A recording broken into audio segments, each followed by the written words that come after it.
Hi everyone, it's Michael. I am doing the video on the Fab5 fan set, finally. I've had these for a while, but I haven't had a video for it, and I know some of you have asked for it. So if you haven't heard me talk about it before, this is the Fab5 fan set, and it comes with an 11, a 9, a 7, a 5, and a 3. The numbers, just like on my curved rulers, indicate once you stitch it out, it's an 11-inch, it would make an 11-inch circle if you went all the way around. 9-inch circle, 7, 5, 3. Okay, so that's how it's numbered. Why did I make this? Well, if you don't know already, I have been obsessed with Baptist fans for a long time. And ever since I started quilting, I've wanted to do them in a way that I could be more accurate than what I've done in the past. So once I got my long arm, I bought everything you could think of. I got the slotted rulers, I got circles, I got half circles. Anyway, I've bought a lot of stuff, but nothing made them accurate for me. I kept getting off track. So I figured, well, why not design them? I designed my own rulers, might as well make a fan set. So here it is. This fan set will create Baptist fans, and it can also be used for curved crosshatching, like any other curved ruler with markings. It's out of the same green acrylic that all my other rulers are made of. So that makes it easy to read on light fabrics, easy to read on dark fabrics. No one has ever said that they're using this on a neon green fabric and have complained or anything, and I don't have any neon green. So I imagine neon green might be hard to see the line. So if you're using that, let me know how that goes. It might be good, I don't know. Okay, so seriously, let's go to how to use these. So you will notice that there is a 90-degree angle printed on the ruler, and by the way, all of the etching and printing is on the back. Okay, so it's correct to have that to the back. That helps with some of the traction. The only one that has the letters is the big one. Okay, but all of them have the numbers for the size. And what you'll have is the 90-degree angle, and then you're going to have 1/4-inch marks going up the center of this ruler, of the arc here. And then what you see to either side of the 90-degree are previous stitch lines that you will notice as you stitch this design out that they will align to. So these are reference lines for you, okay? And I'll show you how all that works. So when you buy the set, you get all 5, okay? And the instructions sheet, will tell you how to lay it out and what to do and all that kind of good stuff, or you can watch the video, okay. Anyway, here, I'm gonna get started, and what I'm gonna do is just draw out some of the design so that you'll see how to do it, and then when we get to the machine, you will have already done this part and kind of know what's going on, okay? I'm gonna start down here from bottom left. I'm gonna go left to right, and I'm gonna go from bottom to top. Okay, as I told you before, you could go from top to bottom. You could go from any direction you want, but basically I'm gonna start from bottom left. I'll show you why as we get there. So the first thing to remember is you want to be able to read the number. All the etching is on the back, and that helps to grip. You want to read the number, and we're looking for the right angle, and that's going to go in the corner of our work at the bottom, that corner. So I'm lining up the right angle, vertical and horizontal. The first thing that we're gonna do when we do this is we're gonna stitch down. So remember, going left to right, we're gonna go down, up, down, up, down. So that means you have to start up here. And basically you're gonna put your template at the corner and line up your hopping foot where it's supposed to go, which is right there. And now I'm going to take a stitch and lock. Well, I'm gonna bring up my bobbin thread. I'm gonna lock my stitches however you wanna lock them. And remember the first thing I've got my ruler base on. Don't forget that ruler base is on under here. First thing that we're gonna do, remember, is go down.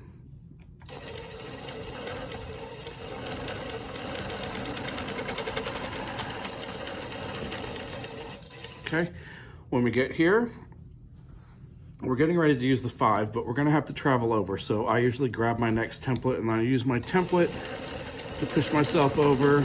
We're going over about 1 inch. And then from here, basically you just wanna go over far enough to where you can get your new corner to line up in your corner. So you're always lining up on your first one, you're always lining up the horizontal and the vertical line. Okay, here we go. Going up.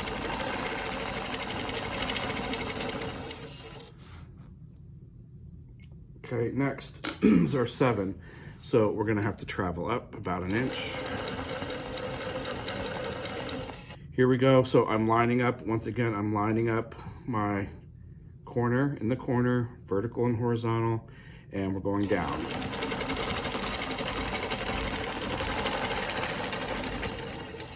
Okay, I touched. Next is going to be the 9. So I'm going to use that template to help push myself over and stay on my line. Once again, I am matching up my vertical and horizontal, the 90-degree angle at the corner, the bottom left of the quilt, and up we go.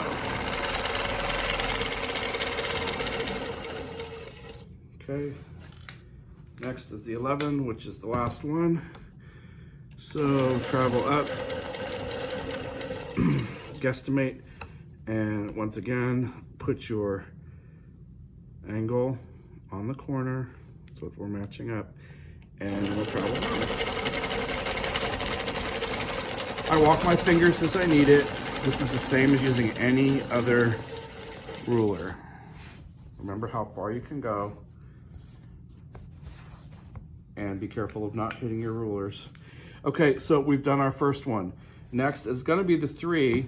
The thing about this is, do you remember when I said we have to go down first? That means as soon as you finish your last one, you're gonna travel back up and kind of guesstimate how much you need to go. Now I'm gonna put my 3 down. I need to go up a little bit more. Okay, so now I don't, the line that I have now is this horizontal line, but now see these 3 dots? That's my previous stitching line. So this corner right here, I'm putting this corner, it needs to be at the corner of where you last stitched. The straight line goes with your edge, and then the dot, dot, dot is from your previous stitch. Okay, so I'm matching all of that up. And I will say, this 3 is really small, so be careful. Be careful not to run over it. Take your time. Okay, so we went down, going to the 5. I'm gonna use the 5 to travel over about 1 inch. A little bit more. Okay, and remember, on this one, I'm lining up this horizontal line, and I'm using this previous stitching, dot, dot, dot, dot, dot. Okay, so that goes in the corner of where we started this set. We started this set right there. Okay, I can see, there's my stitching line. There's my other line. Here we go. I'm going up. Okay, now I'm gonna switch to the 7. We need to travel up. So carefully go over your stitching lines there. And again, I'm putting the corner, if you can see it from this angle, the corner and the horizontal line match, and then my previous stitching line. I'm not sure what camera's getting this very well, but we'll, hopefully one of them. Okay, now when you do this, you know, be careful. If you put all of your pressure on the template itself, I'm falling off of my ruler base. So remember basics of ruler work and keep your tension, your pressure up here while your hopping foot is up here. I mean, line everything up, But by all means, don't be pressing down on this part of the template. Just give light pressure up here towards the top. Here we go.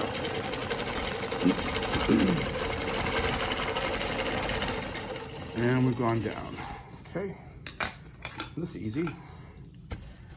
Okay, and we're gonna move over about an inch. This is the 9. Okay, so I'm matching this corner, the spot. That's our spot where we always start, and we're making sure that our previous stitching line is underneath there. And here we go.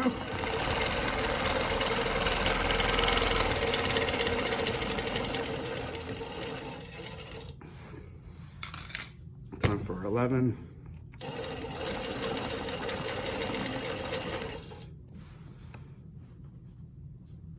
Let's see here, same thing. Nothing is different.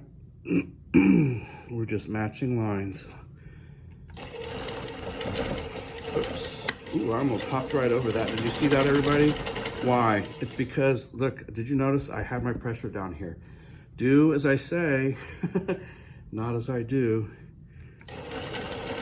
Almost had some trouble there. Okay, so take it slow. Walk your fingers down. There we go. That would have been fun, huh? Okay, next. So you see how it would go. The next thing I would do is put my 3 down. What I want to show you is what to do when we get to the next row. Okay, so to start the next row, you're going to start at the top. You're going to do the same thing we did before, except now your line, you're going to have your vertical line, and then you're going to have your dot, dot, dot from the previous stitching. So you put the corner of the 90-degree angle right at the corner of where that top fan is. Okay. Remember, we always go down, up, down, up, down, up, down. Here we go. And again, be careful with the small one. There's not much there to hold on to. Okay, so we're traveling over. I've got the 5 here. You will get an eye for this, how far to travel over. And remember, we're lining up the vertical and then the point and the previous stitching. Here we go.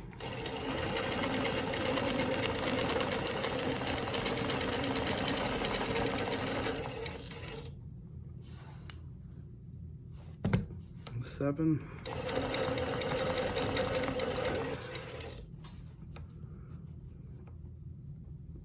Previous stitching, vertical and point. There we go.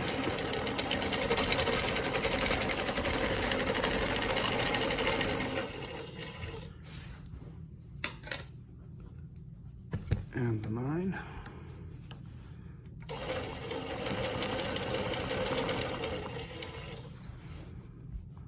Again, I've got my point, vertical line, and now I've got this stitching line and that stitching line. Okay, so I'm trying to line all of those things up.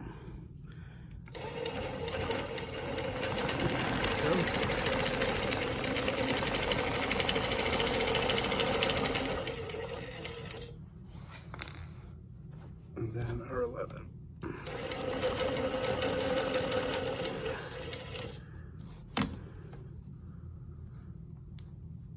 Okay, still got multiple stitching lines to use as a reference and our point, and we're going down.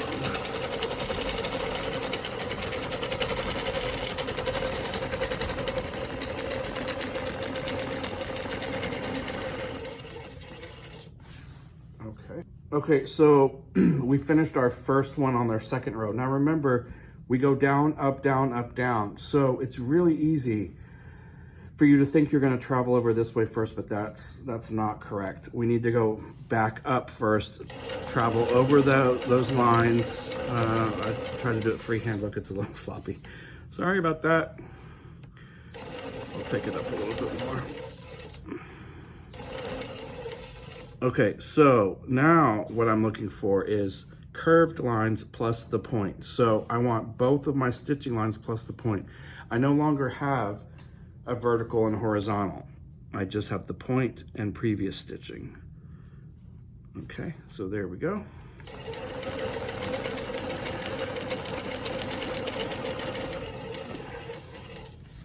Down and switch to our 7. Guesstimate. Okay, so again, I'm looking at the corner and then I'm looking at the previous stitching lines. That's what I have to go by. Sorry, this is our 5.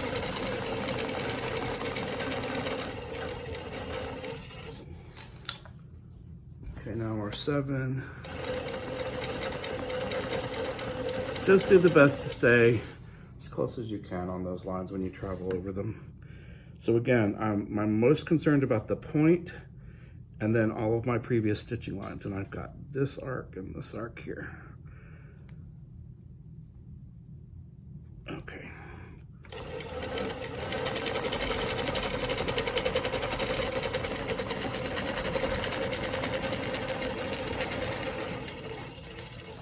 Take it nice and slow. Okay, here's the 9.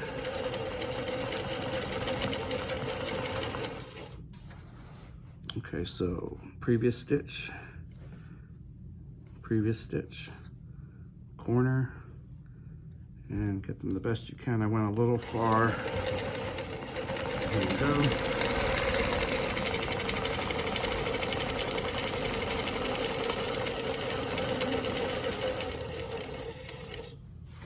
Okay, now our last one. So you can see how even though it's a half circle, we use all of it, even though this is the basic fan part here, because these get quite wide as we move up towards the bigger sizes and can do a complete fan pattern. Okay, so previous stitch. Can you see the previous stitch, corner? Okay, here we go.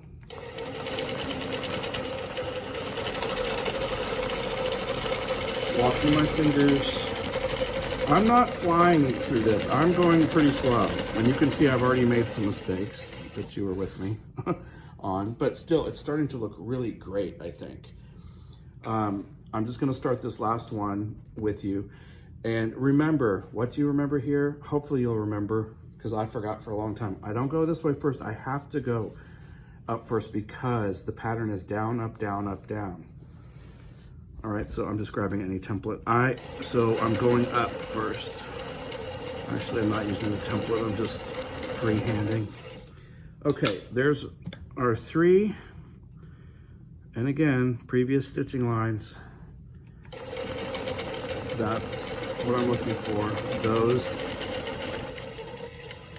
and the point of that 90-degree angle, the corner. Okay, travel. Here's my 5 previous stitching lines, corner, good.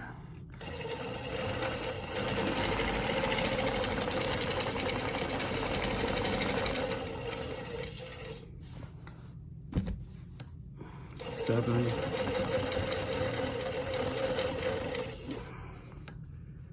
Previous stitch, corner.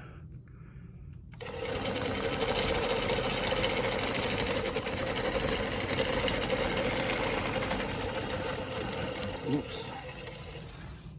Okay, it's not exactly perfect, but close enough for me.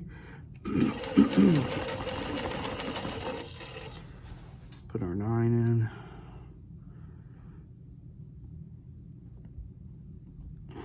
There we go.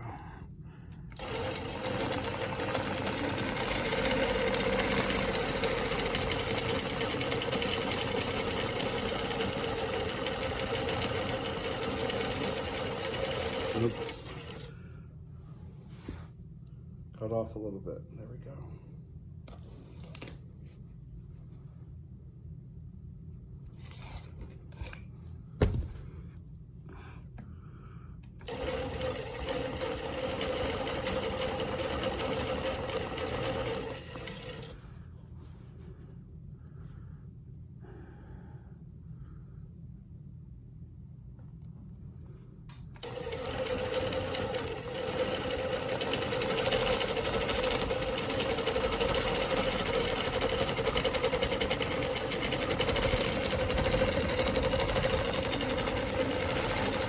Okay, I'm finishing this one. There we go. So I did make a few baubles. I realized that. But for the most part, I'm happy with this. And you can see how easy it is. Once you get a rhythm down and you go a little faster, maybe than I was going, you know, it creates a beautiful texture. And I think it's just so easy with these templates to do it. You know, if I don't have a computerized machine, if I did, I would certainly go ahead and have a computer stitch this out. But this has been the most successful that I have done with doing all of this freehand, and I'm quite happy with it. You could do a whole quilt, and I mean, you could definitely get it done in a day in several hours. So anyway, that's the Fab5 fans, and you can get those on my website. Okay, hope you're having a great day, and I look forward to seeing you again next time. Bye-bye.